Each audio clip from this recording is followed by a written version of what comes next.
Excuse me, ma'am. There's no eating in the museum. I'll have to take those, please. Trust me, you want me to eat these crackers. There are signs posted. No food or beverages allowed in the gallery. If I don't eat these crackers right now, you're going to have a new kind of mod knot on your I don't floor. make the rules, okay? Gina Davis decides to go it alone as a single parent and have a baby out of wedlock in Angie, one of 5 big movies we'll be reviewing this week on Siskel and Ebert, along with new pictures starring Michael J. Fox, Kirk Douglas, Charlie Sheen, and model Elle McPherson, making her movie debut. I'm Gene Siskel of the Chicago Tribune. And I'm Roger Ebert of the Chicago Sun-Times. Our first film is Angie, and it's another example of the recent Hollywood tendency to advertise every movie as a comedy, even if it's not. Forget those jolly ads and coming attractions trailers. Angie plays like a slice of life about one of those women on the daytime talk shows who have been given more problems than any one person should be asked to bear. The movie stars Gina Davis as a young woman from Brooklyn who gets pregnant with a boyfriend who she then decides she doesn't love. At this precise moment, she meets a cute guy in an art museum, and who knows, he may not be Mr. Right, but he sure feels warm and fuzzy. He's played by Stephen Ray from The Crying Game. You seem to really like that Degas painting. Yeah, well, looks like a lot of marriages I've seen. So what are you, some kind of artist or something? Me, I'm an international lawyer. You? Brain surgeon, Mount Sinai. At home, Angie has problems with her stepmother, who fights with her all the time, and with her father, who she resents because she thinks he let her mother run away and disappear when Angie was only 3. In my day, women did not need Lamaze or VCRs in the delivery room or any of that business. Of course, they all had drugs. They slept through the whole thing. Really?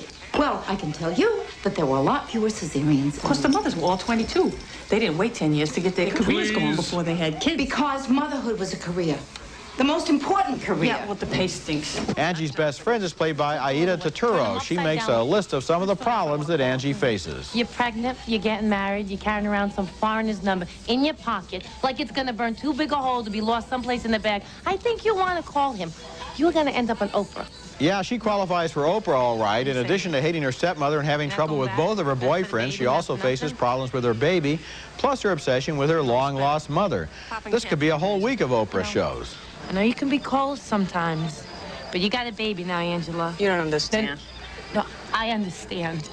I understand that if you don't go back, he's going to have to be by himself with doctors and hospitals. That you were going to put him through the same you went through your whole life? He don't want me, all right? I know that sounds crazy, but it's like he knows that everything is my fault. Oh, come on, that is pathetic. To throw your f***ness onto the poor little I don't baby. deserve him. You don't deserve him. You're his mother. Now, maybe one of my problems with Angie is that so many of my expectations were wrong. It's well acted, and I guess it means well, but the movie really lays it on thick. I walked in expecting a comedy, and here's this non-stop soap opera in which poor Angie has to face one crisis after another. The whole business of Angie's child's health problems, for example, adds nothing to the movie. Nor do we really want those scenes where Angie seems to hate the baby. Nor do the scenes with her long-lost mother pay off in any useful way. Because this is a Hollywood movie, of course, Angie has a happy ending. If the movie had been made in France, Angie would have probably shot herself. Well, Roger, I'm going to disagree with you pretty strongly on this, and I'll tell you why. I think that you are penalizing the film for your expectations, and the trailer is completely phony, and you're right. But then once the movie starts, I think you have an obligation to stay with the picture. And I did stay with the picture, but the picture, Gene, was shameless in its manipulation of our emotion, throwing one corny melodramatic situation after another. No. Here's what happened. The movie surprised you, and it surprised me. You said so in your review. I didn't expect the Stephen Ray character to turn out the way he did, and neither did you. I know that. I didn't expect the stepmother to turn out quite that way, and that surprised me. I didn't expect the things with the baby. Let me just finish. Did it pay off? Yes, because all of these situations are more like life than the kind of Hollywood cornball stuff that you and I sit here and criticize every single week. The ending is wrong. The ending is soft. But what leads up to it, I think it's very real. Gene, didn't you feel that you were being manipulated at every moment by writers who were saying we're going to throw in this problem, we're going to throw in that problem? I was surprised. You said you were surprised. I was surprised too. You were pleasantly surprised, yes. right? Okay, we disagree. You do. Our next movie is called China Moon, and I think it's something special. An attempt at a moody, old-fashioned film noir that really works with shadowy figures, a corruptible detective, and a femme fatale. Madeline Stowe plays a woman in a bad marriage to an abusive rich husband, and Ed Harris is a cop really drawn to her after investigating a report about her being beaten up. The big question, will she leave her husband for him? Divorce him. I love you. I know I can't give you what he can. It's not it. Whatever I got, it's yours.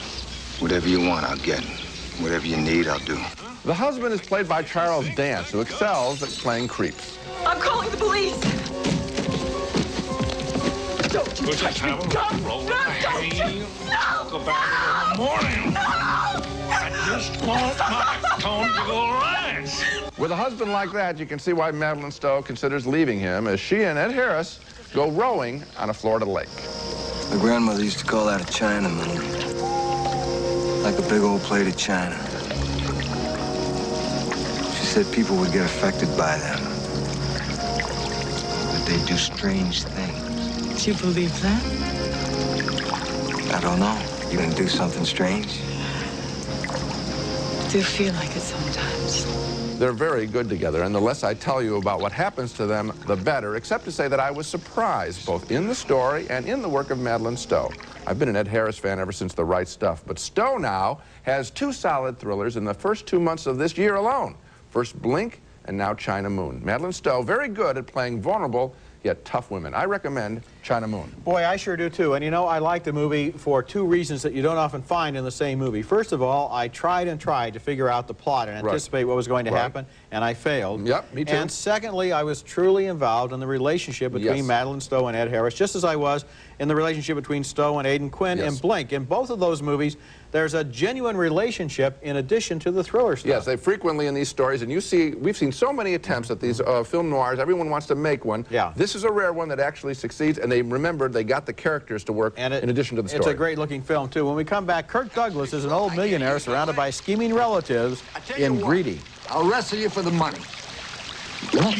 I'll wrestle you. If you win, I'll give you $300,000. Stop! I've got a metal plate in my head. You do? No!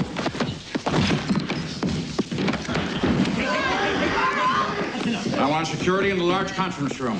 Money-grubbing relatives come to blows in their attempts to control who will inherit the fortune of their old Uncle Joe, played there by Kirk Douglas in a scene from Greedy. And here's another movie like Angie that starts out as a comedy and then loses its way. Angie is a masterpiece in comparison with Greedy, however, which makes the mistake of taking a bubble-brained sitcom storyline and then treating it seriously. The movie consists of lots of scenes in which rude, stupid, and grasping relatives try to impress their rich old uncle, but the truth keeps slipping out. Just 9 years old, he organized this lawn mowing company with the other 4th graders. He's preparing himself in case he has to take over a big business someday. So you're interested in money, huh? Uh-huh. Made $10 just coming here. I'd get another 20 if I kiss you. I'm thinking about it.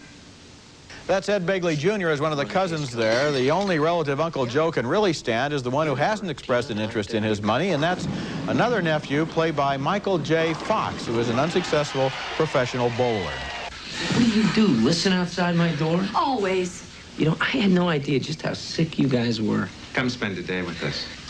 What has all of the relatives panicked is Uncle Joe's recent acquisition of a sexy British so-called nurse played by Olivia Dabo. They're afraid she'll get all the money. Welcome home, Joe.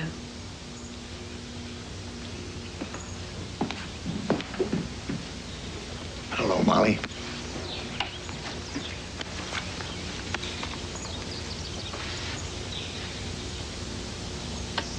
Tired, I'm going upstairs.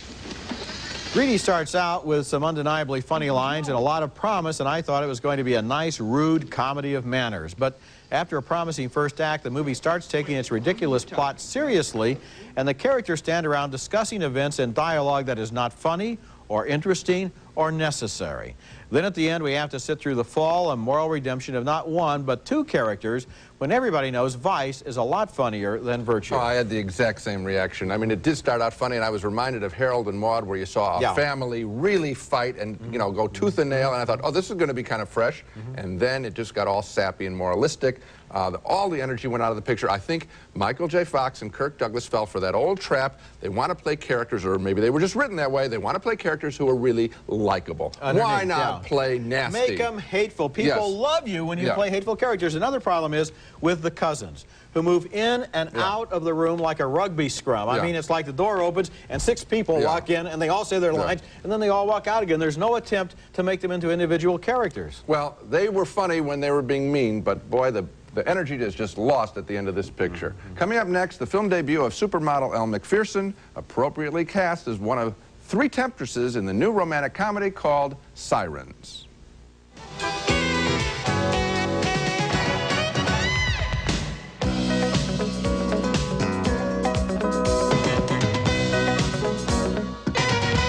Sleeping? She sleeps next door and she snores terribly. I do not. She sounds like 2 possums mating.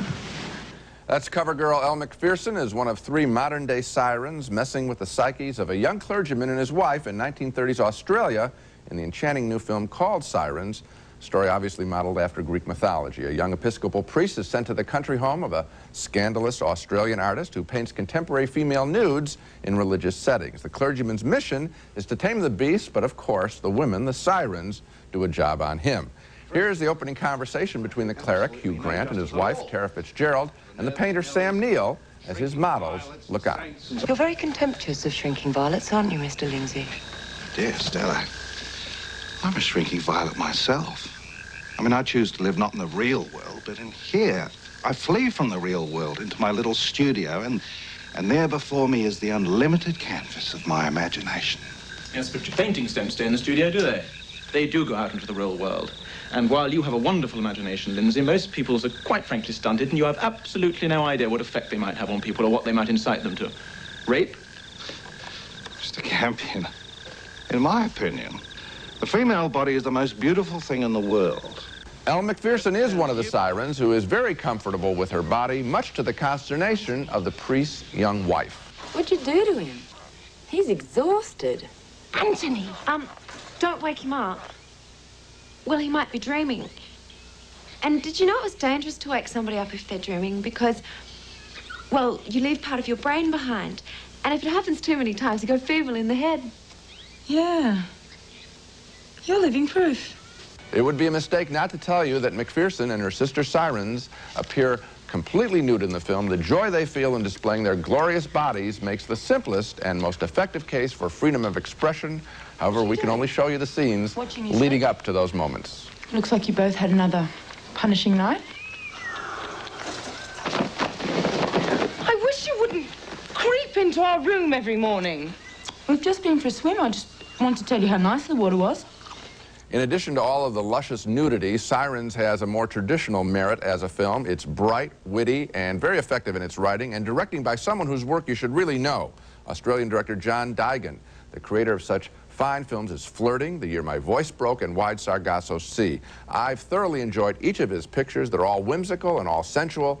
John Digan is his name, and Sirens is his latest considerable achievement. You know, what Digan does is he takes eroticism seriously while at the same time not taking it in an adolescent peep show sort of way. In all of his films, he deals with the ways that people legitimately and genuinely do feel about each other in sexual situations. Yes. And you don't get the feeling that he's sniggering or that he's peeping or anything like that. And in this film, there's a nice warm sense of the fact that this marriage between the clergyman and his wife is actually improved by their exposure to these terrible people. And you know what? It also translates to the actors in John Digan's films. I think that they're very comfortable and very free-flowing. I'll bet you that Elle Macpherson in a Hollywood film would no more take all of her clothes off than anything else. Here, I think it's honorable It's exciting, it's joyful, and it makes a lot of sense. Another name people should notice is Hugh Grant, who plays the clergyman here and has 2 other films coming out at about the same time, Roman Polanski's Bitter Moon and a new comedy from England called 4 Weddings and a Funeral. So it's kind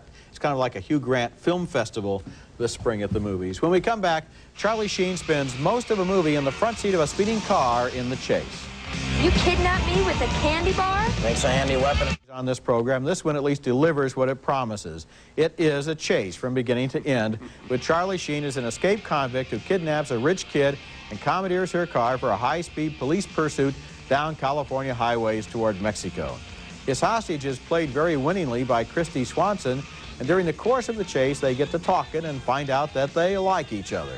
Believe it or not, when I was holding the gun to your back, I couldn't help but notice how lovely your hair smelled. You're crazy. Meanwhile, the movie has a lot of fun with the television news coverage of the event. You know, Byron, it's easy for us reporting this story to forget there's a very scared little girl inside that car. You haven't been with a woman in a couple of years? In the back seat of one of the pursuit vehicles is a camera crew from a tabloid TV show.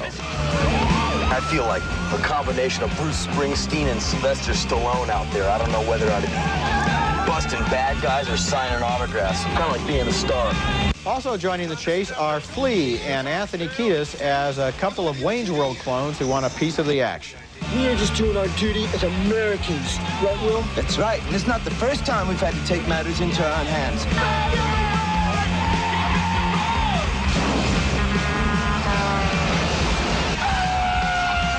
Now, I'm not recommending this movie either. It's really very thin, more of a technical exercise than a story, but at least it's slick and it has style, and I did enjoy the performances by Sheen and Swanson.